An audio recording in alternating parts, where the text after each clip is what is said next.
I think it's the first job that I've had that I learned something every day, learn something good every day, and not just something technical, not a trick on the Excel spreadsheet, but more like, oh wow, I didn't know there was a place called Gozo.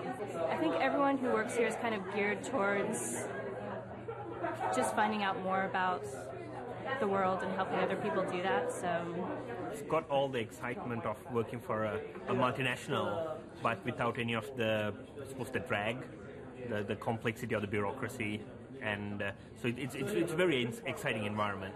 I've always sought out a different type of environment and not necessarily the corporate environment, so it was a good match for me to come here. I've worked at other jobs where people are not necessarily excited about the particular product or service that we might be selling, but here, everybody at Lonely Planet that I've run into and dealt with at least seems extremely passionate about travel and absolutely loves to travel, and as do I. And that's what really makes it a much more fun environment to work in for me. Working with other offices, Melbourne office, Paris, London, as a global company and then still being independently owned. I know Tony and Maureen, and they're the founders, and they're just wonderful people. And when they come into town, we have a great time, and it's a large company, but yet it's really small. And I like the non-corporate per se feel. It's really wonderful. I would say that the culture of Lonely Planet is sort of embodied in a sense of pioneering. I think that everybody involved with Lonely Planet has that sense of, going someplace and being there and seeing and experiencing it for the first time. We give people sort of the scoop on the inside places to be, the off the beaten track, for those people who are really more curious and they want to find out what's going on that's not the mainstream, in addition to the mainstream stuff. But what else is there available? How do you sort of get under the skin of a place? How did this place get started?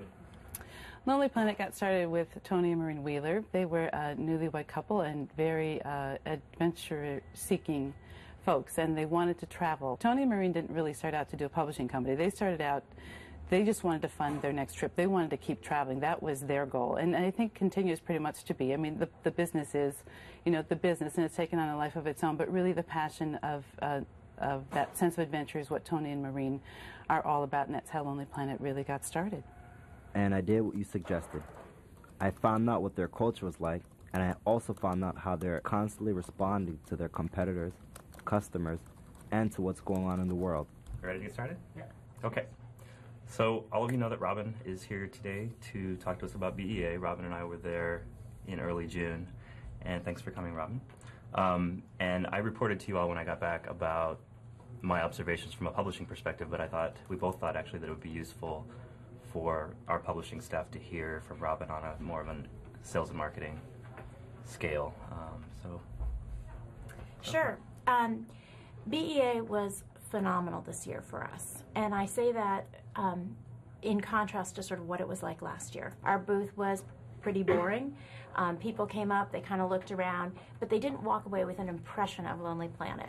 And I felt that this year at BEA, one of the things we had to do is help people understand what makes Lonely Planet different. How did you guys liven it up? I mean, why was Lonely Planet the hot booth? What did you guys do and bring that made people want to go there? Perfectly it. This woman did some incredible graphics. Seriously, Candace worked really hard to help the brand come through. It's really hard when you have 6 panels and a backdrop to make Lonely Planet's authority and attitude really shine through, and that's was a key component of it. So when you walked up to our booth, you just knew something was different. You had these incredible, arresting graphics. You had some really interesting little snippets, we called them the Did You Knows, where people actually came up and read them. And by reading them, they suddenly started engaging in the books. So it was the kind of booth where you almost came up and got involved. It was very interactive from that perspective. On Saturday night, we did something that we had never done before. We invested in entertainment, and there was actually quite a bit of internal discussion, are we the kind of company that spends money and gets a band and all of that? Well, we had 2 musicians, a guitar player and a harmonica player, who played blues, and we served wines from around the world. All of this was around making ourselves different. I mean, there are a lot of travel publishers out there, and we can't forget that. A lot of them have very deep pockets because they come from big, publicly traded companies.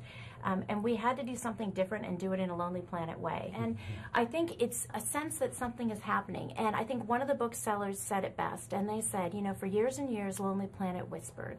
They kind of wanted everyone to find them. You guys are finally shouting. You deserve it. Keep it going. So I think that says a lot.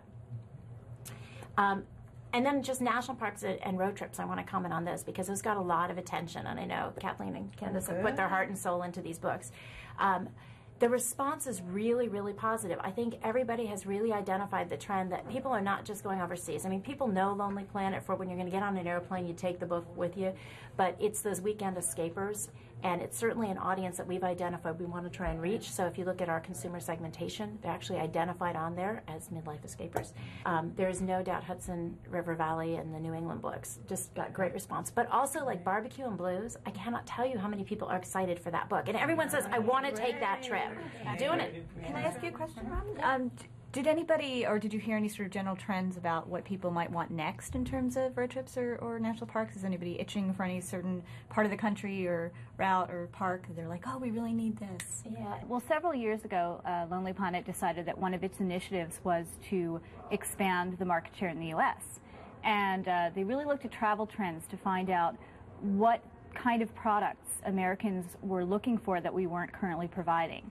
And there's a couple of realities there, one of which is that as much as Americans like to travel, unfortunately the economic reality is that a lot of people feel pressured to not take their vacation, which is why it's really wonderful to work for a travel company that realizes the value of that. So a lot of Americans tend to take shorter breaks, weekend getaways, stuff closer to home, where they can just hop in their car and go. Last minute travel is a big trend among Americans as well.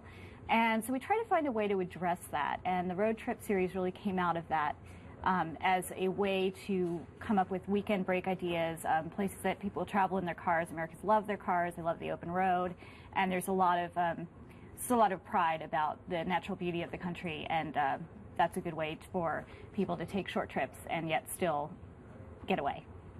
The other thing is there's some press that I've called on lately, and it seems like the press is picking up on it as well. So when I talked to the folks at the Philadelphia Inquirer, for instance, he said, oh, we're going to do a story on road trips. So I think there's definitely a theme that's happening. Even, I mean, you hear all the news with the gas prices going up, and people are wondering if that's going to change.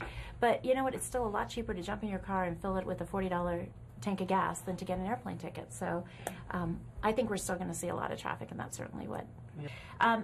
I'm almost done. Just the last thing that I just thought I would share, and this is from a marketing perspective, is I walked away with so many business cards. People want to work with us. Booksellers want to work with us. Other publishers. People who you would think are our competitors came up and would share ideas. And I actually went to dinner with one of our biggest booksellers, with Barnes & Noble, and some of our competitors were at the dinner. They asked, could we include them? And I think the way to look at it is, you know, we'll play tennis on the tennis court and, you know, challenge each other like crazy and then go for a beer afterwards. But we're all in the same business, and that's to inspire travel. And if we can get people traveling more, they're going to take books, and we know that they take more than one.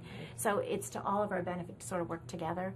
But it became more collaborative. I mean, I've never been at a conference where every single competitor came by our booth to see what we were doing, to talk to us, introduce themselves. Part of it's because there's been a lot of turnover, I think, in travel, but I thought that was just, it was really nice to see. People do want to work with us because they know stuff is happening.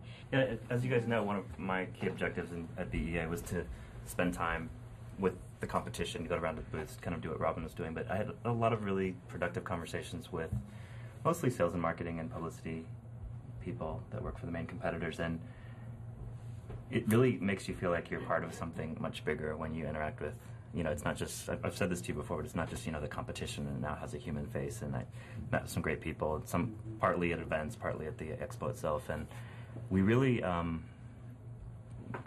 at the top of our game. I mean, I felt like the impression I got from them, the feedback I got from them was that they have a very healthy sort of fear and respect for what we've been able to achieve, which kind of sums up what Robin was saying. So that was a really good feeling. It makes me proud to work for this company. I think I told you my favorite quote from the weekend was, even your business cards are better than ours.